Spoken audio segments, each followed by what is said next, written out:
effect explains how one seemingly small change can have a massive impact on the future. For example, leaving your house 30 seconds earlier could have unknowingly prevented you from getting into a car accident. This made me wonder what butterfly effects there have been in Fortnite, so I asked my Twitter followers what they think are the biggest what-ifs in Fortnite history. After going through hundreds of replies, I chose the 4 I found most interesting to discuss in today's video. So let's get into it. What if the competitive age requirement was lowered to 13+? The average age of a pro in Fortnite is lower than any other esport at 16 years old. In some games like Call of Duty, you have to be 18 to compete professionally, and that causes some of the most talented players to quit or switch to other games rather than waiting. Up until February of 2019, this is exactly how it was in Fortnite, with the minimum age to compete being 16 years old. Although at the time, most of the game's best players were older than 16, there were a lot of talented young players. Most tournaments like the Fall and Summer Skirmish were invite only, so Epic didn't really have to worry about underage players competing since they chose them. This was until Winter Royale in 2018, which was the first completely open tournament. Out of the 200 players that qualified on EU, 28 of them were not old enough to participate. You will recognize a lot of big names on this list like Mongrel, Benji Fishy, and Mr. Savage. Obviously, they went on to be some of the best players of all time, but this might not have happened if they had to miss out on the $30 million Fortnite World Cup.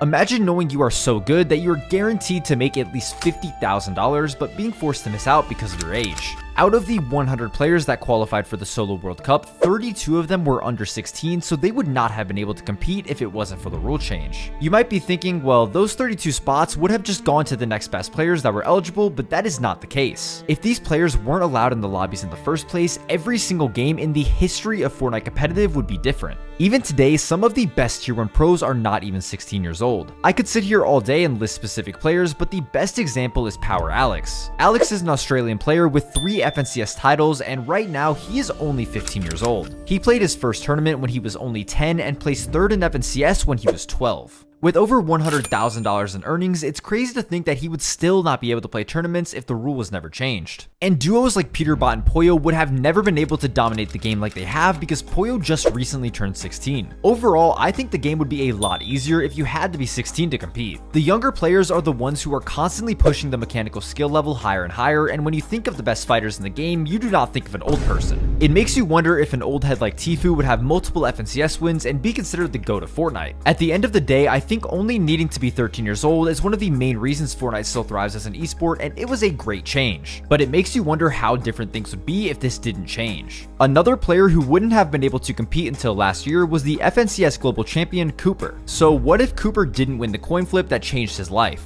In March of 2023, Mero, who at the time had 5 FNCS wins, announced that he was retiring from Fortnite. After a couple weeks, he realized that he wanted to keep playing, but didn't want to take the game as seriously as before. Because of this, he decided to play with somebody he enjoyed playing with rather than the best player he could find. Eventually, he narrowed it down to 2 players, Cooper and Crisp, but he just could not choose which one to play with. In order to decide, he sent Cooper this DM asking him to choose heads or tails, and he picked tails. As we all know, Cooper guessed correctly, and from there, him and Mero went on to dominate. In Chapter 4 Season 2, they placed 2nd in their first FNCS together, winning $95,000 and securing their spot at the Global Championships in Copenhagen. 5 months later, they went on to win the biggest land since World Cup, securing $1 million and winning Mero's 6th FNCS title. But what if Cooper lost this coin flip?